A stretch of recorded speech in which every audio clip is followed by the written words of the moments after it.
In the vast, windswept prairies of Nebraska, stories are carried not by spoken words, but by the silent weight of unspoken moments. Postal routes become more than geographical pathways. They transform into intricate narratives woven through generations of human experience. Frank Holcomb understood this landscape intimately, his postal route a delicate thread connecting isolated farmhouses and forgotten histories. Each mile traveled a meditation on connection and consequence. 40 years of postal service had taught Frank that communication transcends mere paper and ink. Every envelope carried potential, stories of love, loss, hope, and heartache waiting to be unveiled. The undelivered letter in his possession was more than a postal mistake. It was a living artifact of human complexity, a fragment of narrative suspended between memory and possibility. Its creased edges and faded postmark whispered of an interrupted communication, a moment frozen in time that resonated with unresolved potential. Rural Nebraska's landscape is a canvas of subtle narratives, where silence speaks as eloquently as words. Frank's postal route wound through cornfields and rolling grasslands, each mile revealing layers of unspoken community history. Mailboxes weren't just receptacles for correspondence, but portals into intimate human experiences. The undelivered letter represented something profound, a missed connection that had quietly shaped multiple lives, its absence as significant as its potential delivery. The letter's origin remained mysterious, its sender and intended recipient ghosts in Frank's ongoing narrative. He had carried this envelope through changing seasons, watching farmlands transform, witnessing generational shifts, yet never resolving the letter's ultimate destiny. Its presence became a metaphorical burden, a tangible representation of life's unresolved moments. Frank understood that some stories aren't meant to reach definitive conclusions, but to exist in perpetual potential, challenging our understanding of communication and connection. Postal work, for Frank, was never just a profession but a sacred trust. Each delivered letter represented a promise kept, each undelivered message a subtle wound in the fabric of human communication. The Nebraska landscape bore witness to his dedication, miles of dusty roads traversed with meticulous care, an almost spiritual commitment to connecting isolated communities. The undelivered letter became a symbol of this commitment, a testament to the profound responsibility of bearing messages across vast, indifferent terrains. Memory and time intertwined in Frank's daily journey, transforming his postal route into a philosophical passage through human experience. Farmhouses stood as silent witnesses to his decades of service, their weathered structures echoing stories of arrivals and departures, of messages sent and received. The undelivered letter represented more than a bureaucratic oversight. It embodied the complex, often inexplicable nature of human interaction, a reminder that communication is as much about intention as actual transmission. As years accumulated, Frank's relationship with the letter evolved. What began as a professional oversight became a personal meditation on missed opportunities and unresolved connections. The envelope carried a weight beyond its physical dimensions, a psychological burden that spoke to broader human experiences of longing, uncertainty, and the delicate nature of human communication. Each mile traveled became a form of silent pilgrimage, a reconciliation with the unknown. The changing landscape of rural Nebraska mirrored Frank's internal journey. Farmlands transformed, technology advanced, yet the fundamental human desire for connection remained constant. The undelivered letter became a bridge between past and present, a tangible reminder that some stories transcend immediate resolution. Its very existence challenged traditional narratives of closure, suggesting that meaning often resides in potential rather than definitive outcomes. In the twilight of his postal career, Frank understood that some stories aren't meant to be concluded but honored. The letter represented more than a missed delivery. It was a testament to human vulnerability, a silent witness to the intricate ways lives intersect and diverge. His decades of service had taught him that communication is a sacred act, fraught with complexity and profound emotional resonance. As evening shadows stretched across endless cornfields, Frank's journey continued. The undelivered letter remained, a quiet testament to rural existence's extraordinary narratives.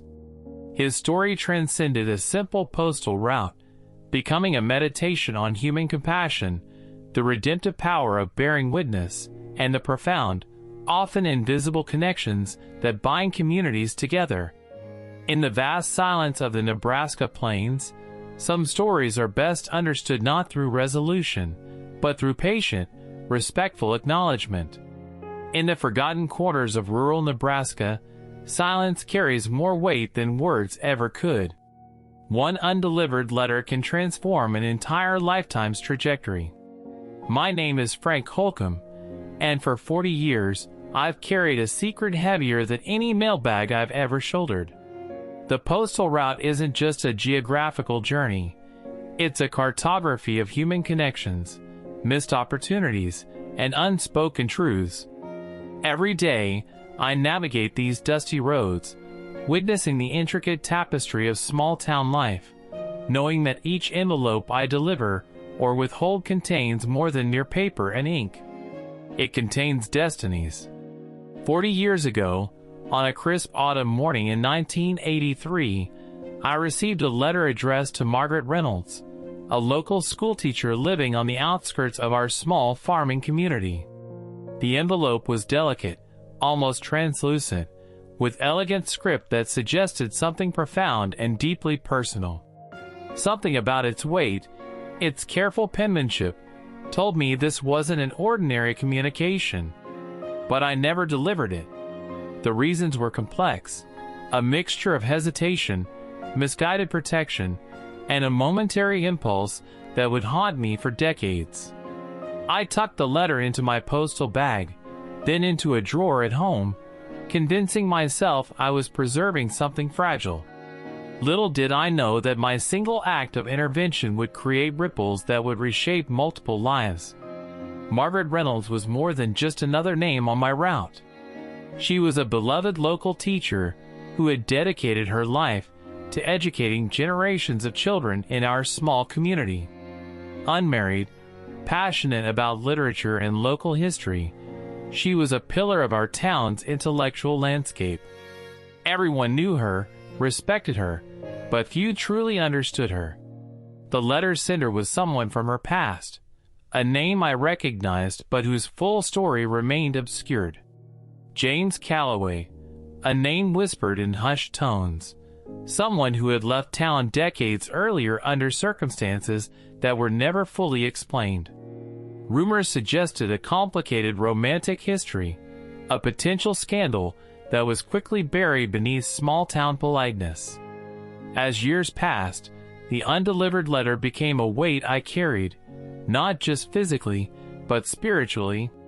Each time I saw Margaret, teaching her students or tending her garden, I was acutely aware of the unspoken message I was holding.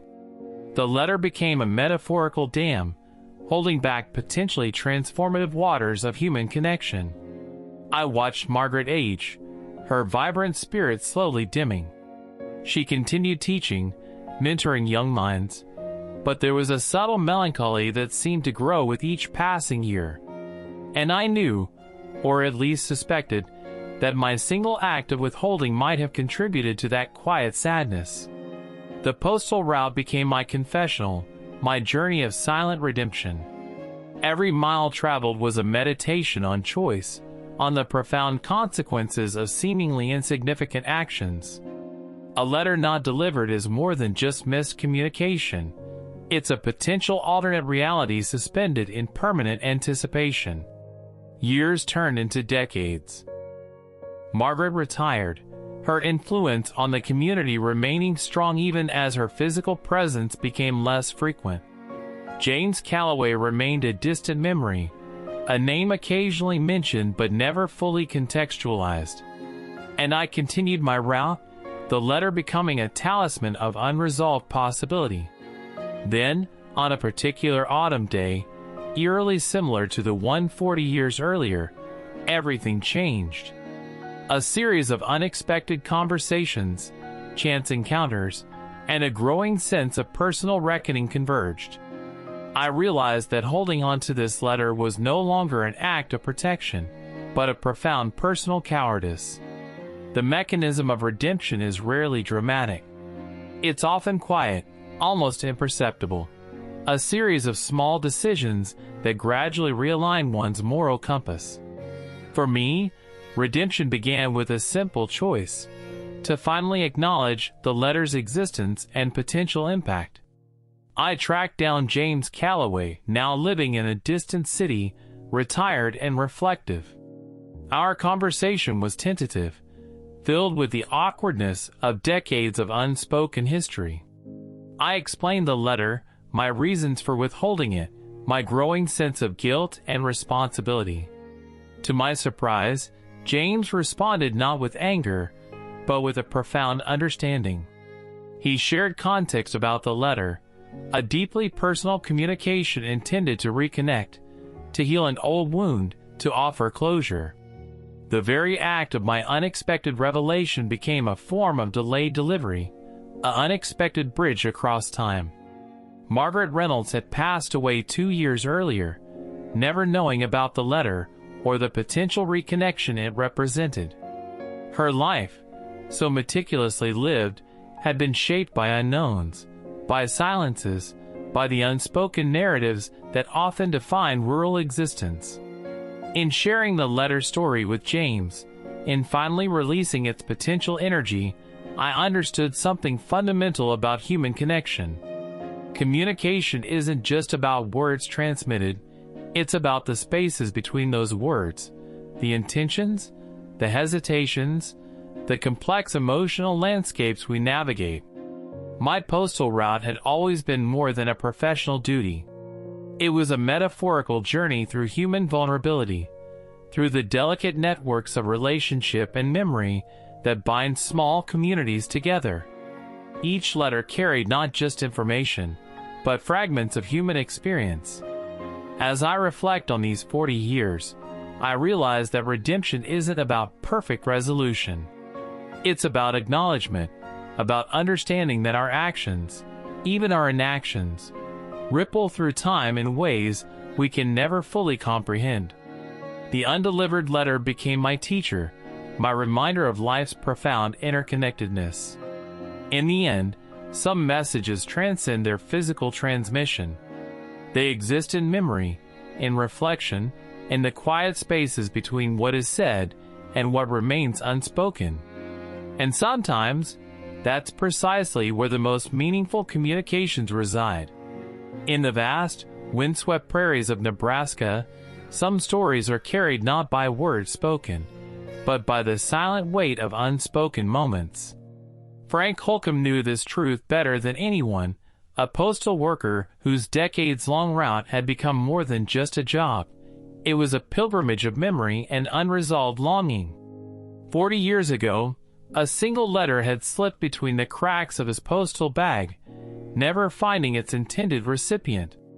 That forgotten envelope became a ghost haunting Frank's conscience, a silent testament to the fragile connections that bind small communities together. Each day, as he navigated the dusty rural roads, the undelivered letter was more than paper and ink. It was a narrative suspended between possibility and regret. The letter wasn't just correspondence, it was a portal into forgotten histories. Creased and yellowed, its edges softened by time, it represented a moment frozen, a communication interrupted, a